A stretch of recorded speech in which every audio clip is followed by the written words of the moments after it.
How can Jesus be God if he doesn't know the time of his return? Those who deny the deity of Christ love to cite Mark 13:32 as proof that Jesus cannot be God. Speaking of the second coming, Jesus says, "But concerning that day or that hour, no one knows, not even the angels in heaven, nor the Son, but only the Father." If Jesus is God, then he's omniscient. But this text says the Son is not omniscient. Therefore, Jesus cannot be God. I've heard this from Muslims, Jehovah's Witnesses, and many others. I believe that this is a legitimate challenge to our view that demands an explanation. But I think it can be explained by considering the incarnation. When the second person of the Trinity took on human flesh, he also took on certain limitations. This was the only way to fulfill his role as a human being. By limitations, I mean that there was a voluntary restricting or veiling of his divine attributes.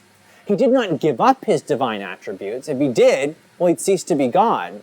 Rather, he willingly chose not to use them. This is an important distinction.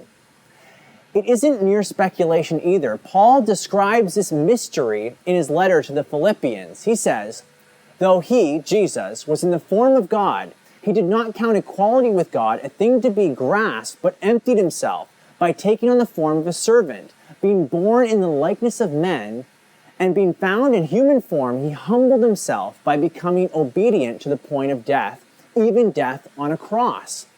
This emptying is best understood as a voluntary limiting or veiling of the divine attributes.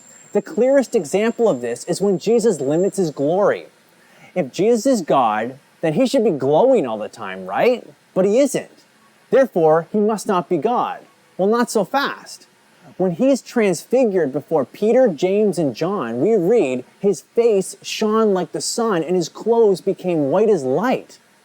Here we get a tiny glimpse of the same glory that Jesus had before the world existed.